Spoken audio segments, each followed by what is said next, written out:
Well, I'll open with giving Alabama a lot of credit. You know, they out-physicaled us at the line of scrimmage. Their quarterback, I thought, played really well.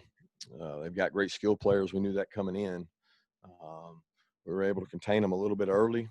Thought we had some big stops in the red area in the first half, and then second half we couldn't do it. We didn't stop them. Give their coaches a lot of credit. They outcoached us. They did a good job, and we got to do a better job of helping our players put them in a chance to be successful.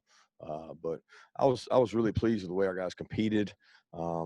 Just frustrated that we couldn't get anything going in the second half, especially that opening drive. I thought we were going to be able to run the ball down, and then we stalled out on that opening drive and really lost momentum after that point, especially when they hit the big long bomb to Waddle. And it was a big play by them, nice schemed up play. Give them credit, and we got to go back to the drawing board because we still got a really good football team, and we control what's in front of us by how we play. First question this night will go to Mark Weiser, followed by Seth Emerson. Hey, Kirby, obviously Alabama's has a very explosive passing offense. When you look at what you guys did defensively, what were some of the breakdowns beyond just the amount of talent and at the quarterback and wide receiver position for them? Well, I thought they made several explosives. Start with they ran a bubble wheel where they throw the bubble out there, and they've got Waddle that's the bubble guy, and everybody's worried about him. And Devontae slipped by our star and caught a touchdown on a bubble wheel. It's actually a play we repped, and we gave it up for a touchdown to the scout team, and then they beat us with it. They rocket motioned out of tray formation and hit us on a double move shot to Waddle, and did a good job. They made a couple really big throws. I mean, you think about the third down they've got down there in the red area that we're going to get off the field, and we get a PI on Stokes. And then Stokes had Devontae really covered well. I thought it was a great throw and a great catch. I mean, when you play man-to-man on those guys, you got to be able to get the ball out and make plays. And I thought Devontae Smith played really big for them tonight. He caught a lot of 50-50 balls as well as Waddle. So give them credit.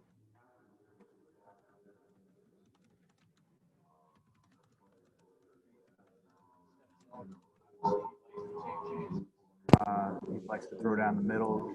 Was tonight just kind of catching up to him a little bit, or is that just what you get with Stet, that he's going to take those chances? Seth, I'm sorry. I didn't. I heard something about down the middle. Yeah. Sorry, we've got the background here. Stetson likes to take chances. He likes to throw it down the middle. Did it catch up to him a little bit tonight? Well, I don't know that I would argue that he doesn't like to take chances. Now, he made a couple – he made a couple bonehead mistakes and got away with them, but then some of them weren't his fault. He had a batted ball that was a pick.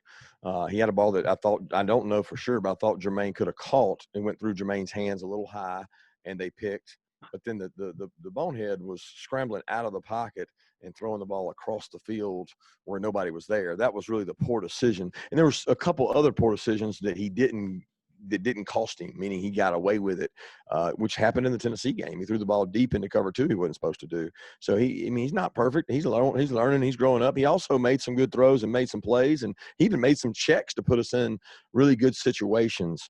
But Stetson's got to just play within himself and allow the people to help him around him. And we got to help him with the run game around him because we can't throw the ball that many times and hope to be effective. Next, we'll go to Anthony Dasher, followed by Dean Legge. Coach, can you talk about right at the end of the second quarter? They drive down the field. Looks like, y'all had stopped them. Y'all had gone off the field. Richard was saying something, there's a question maybe about that, the spike of when it happened. What could you tell about what happened? How big of a momentum swing was that right there for them? Well, I didn't think it was a huge momentum swing. I thought it brought the crowd back into it. We probably didn't play aggressive enough defensively, and that's on me. That's my responsibility. We didn't want to give up a shot to one of those big guys, and we busted a coverage they hit Waddle over the middle on. But the official on my side said that the spike, when they spiked it, that was all the time they had. But they went back and reviewed it, I guess, and that goes back to the rule they put in last year. They had 3 seconds, so they were able to spike it. They had 1 left, and when he told me that they were done, and I sent the guys in. But we had a plan. We repped that every week. Our plan was to go out and try to block the field goal or possibly get a field goal return, but certainly shouldn't have played as soft as we did to give up 3 with that much time left. Kirby, y'all been in this position before. You've been in this position before. How do you balance, for lack of a better term, freaking out with just staying the course and getting back to Atlanta? The same way we do when we beat Tennessee and Auburn. We're honest with the players. We're going to show them what they did well. We're going to show them what we didn't do well, and we're going to work to get better. I'm a big believer after wins or losses, you got to be here. You can't listen to the noise. So is there things we got to work on? Absolutely. Is there things we got better at in this game? Absolutely. We just played a really good football team, all right? And we didn't play our best game, and we turned it over 3 times. I thought we did some good things in special teams. I thought Jake Camarda was a weapon, and we got to get better. I realize that, and that's on me, and that's my responsibility, and that's what we're going to do going forward. Next, we'll go to Jed May, followed by Jake Rowe. Kirby, you mentioned this a little bit, but Stetson tonight, and particularly that 3rd interception, how much of that do you think is just, him trying to do too much, and how much can he learn from a game like this, when mistakes like that come about? You learn a lot. He just said, I tried to do too much. I thought I had to make a play there because we were down, and he was pressing a little bit. I'm not as frustrated with the throw as I am him aborting the pocket and leaving the pocket. He actually ran to where the pressure was. And he broke a tackle, but he ran to where the pressure was. You can't do that. You got to step up in the pocket in our league and be able to make throws down the field, and he's shown he can do that. He just didn't do it on that play. But, the other 2 interceptions weren't all his. I have to watch the batted ball and see where he was going with it. But then we had another, that went through Jermaine's hands and got out on us. But ultimately, when you throw the ball, you know that those things can happen, just like for them. If we could pick one of those passes off, we had a couple drop picks. And I thought that if we pick a couple of theirs off, the game changes. Kirby, if I had told you coming into this game that you guys were going to run it kind of as efficiently as you did, if I think almost 5 a carry and you would kind of struggle to score like that, I mean, would that have come into your mind? I mean, it seemed like you guys had a more consistent rushing attack than you've had in previous matchups with Alabama. Well, I think we're getting better at running it. And they also had a guy out on their defensive line, but I thought that we ran the ball well. We tried to keep them off balance with the passing game. I thought our offensive line really pass pro'd pretty well. I mean, you go against some rushers like they got. They held the pocket in there for Stetson, but we didn't do enough. We didn't make enough plays. They made the explosives, and give them credit for that. They got some really explosive, hard-to-cover wideouts. Next, we'll go to Mike Griffith, followed by Austin Roper. Kind of 2 questions here, Coach. One, it looked like obviously Aziz got there early and forced that first interception. That the pressures didn't look like they were getting there much after that. Was there a lot of blitzing? In hindsight, should you blitz more? And 2, the crazy schedule change. How much does this turn you guys upside down in terms of next week versus the following week? Yeah, I don't think the schedule does much. It doesn't really change anything. It just, gives us a week to recover now as opposed to, before a week to recover before Florida. I mean, we just got to play a really physical Kentucky team first and then go play Florida. And Kentucky is always one of the most physical teams in the league. As far as the pressure, I agree with you. We pressured probably as much as we always do. We didn't get as much pressure as we always do. And that has a lot to do with their offensive line. And there's probably been some guys running open like they were tonight in other games, but we got there, if you know what I mean. Like tonight, and I got to watch the tape because I don't want to judge that. I didn't think that we converted to pass rush really well. We were hunkered down trying to stop the run, and when we did pressure, it didn't get home, and the kid made some really good throws. I mean, look, guys, he's a really good quarterback, and it's not mobility. It's protection-oriented with seeing every coverage in his career. The guy's seen a lot of coverages, and he's got some really good vertical weapons. Hey, Kirby, you mentioned earlier about the talent that Alabama has a receiver, but with the penalties, especially that were in the second half in the secondary, how much do you feel that the struggles in the secondary were self-inflicted? Penalties in the second half. Yeah, we grabbed them a couple times. Guys weren't able to run with Waddle, so they reached out and grabbed him instead of putting their hands on him and stopping him. But, yeah, that was huge. The Stokes penalty was third. I want to say it was 3rd and goal. I can't remember. But that was huge because you go from they're going to kick a field goal, to their 1st and goal. You can't do that. Tyreek grabbed a guy. Stokes held on a big 3rd down early in the first half. They're going to be 4th and forever in the first half. Probably have to punt, and he grabbed and held a guy. So at the end of the day, the pressure they put on you with their vertical passing game or their wideouts probably forces some of those penalties. Next, go to David Pascal, followed by Chip Towers. Kirby, you've talked about Stetson and a couple of his picks. That first one that was batted, I guess he had about 4 or 5 balls that were batted tonight. Is that his height? Is that a pocket issue collapsing, and is that a concern? Well, it's always a concern when it happens. It hasn't been as relevant. It hasn't happened as much. I think Alabama has really big defensive linemen, which typically push and try to cave in the pocket.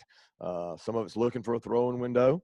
Some of it's being willing to pull it down and run because he's a really good athlete and avoid that if he doesn't have his throwing window. But they did a nice job of that, and I don't honestly know the answer to that without watching the tape to see where he was going with the ball. Yeah, Coach, I was actually going to ask the exact same question just about Stetson's height. I think it was 4 or 5 pass deflections at the line of scrimmage and 9 PBUs in the game. Might have been 10 by the time the final stats came in. So you answered that kind of. So I guess I'll just flip from that and just ask about Coach Saban. I know y'all got to talk a little bit before the game, and it was crazy, about whether he's going to get to coach or not coach. Just what were those conversations like? And I know ultimately you were glad to – be able to that he was be able to coach the game. Well, first off, I'm glad he's healthy because anytime somebody thinks they may have COVID, that's a concern, especially somebody his age. You don't wish that on anybody. And I mean, I knew the whole time that he was going to be able to coach because I knew he had a negative test and that we thought it was a false positive. It was just a matter of getting enough tests to be able to come back. But he was very gracious of our team and the way we're playing and well coached, and I returned the favor and said the same thing. They're really disciplined. They're physical. They're everything you want to be in a football team because of their physicality and the way they play. And we're trying to do the same thing, and we didn't do it as well as they did it tonight. Next, we'll go to Pete Thamel, followed by Brandon Sudge. Yeah, Kirby, you've obviously seen sort of the evolution of Alabama to where their offense is now is a little bit indicative of the evolution of football and where we are when you look at how LSU won the title last year. I'm just kind of curious what you think when you see Alabama with playing the way they are now in terms of with field stretching receivers and, kind of winning shootout type games, which is very different than a decade. Yeah, I don't know that it's new. I mean, I said this all week. They had Tua. They were really explosive. I mean, they had a great group of wideouts. I mean, they had broken like every record in the SEC when we played them in the SEC championship that year. So they were already moving towards that. Sark actually is not as unconventional as people say. He's probably a little more traditional because he's got really good power run game. Their offensive line, guys, is extremely physical. I mean, they're big, they're physical, they lean on you, they wear on you, and they got a great back. So the passing game they use is really creative, and they run a lot of the same plays from different formations, and they did a good job of disguising those with motions and things. Kirby, in terms of the offense overall in the second half, what do you feel like the difference was there in not being able to finish out drives and turn that into points? And then the other part is too, in terms of Stetson's performance and quarterback, do you guys still feel as confident in him as you have over the last couple of weeks? Yeah, I think Stetson's gotten better. When the level of competition changes, you don't change your evaluation. You have to grow and get better. And the experience he gained tonight will be invaluable for him throughout the rest of the run on the road. I think he's a work in progress, just like our team is, and he's going to grow and develop. As far as the second half offensively, I thought, number one, we turned it over. You can't do that and beat good teams, and we didn't convert third downs to sustain drives. And disappointing because I thought we were able to run the ball. Probably have time for one more question. We'll go to Connor Riley. Hey, Kirby. 3 games in your career now as a head coach against Alabama where you have a lead going into halftime, and in all 3 of those games you end up losing the second half. Is it just execution in the second half, or is there anything to that? Don't really know. I think it has a lot to do with players, calls, execution, combination of a lot of things. But I do know this: if you turn it over 3 times in the second half and they don't turn it over any, you're probably not going to win. And that's what it boils down to is putting guys in position to make plays, and they made more plays than we did in the second half. So I give them credit for it. Thanks, guys.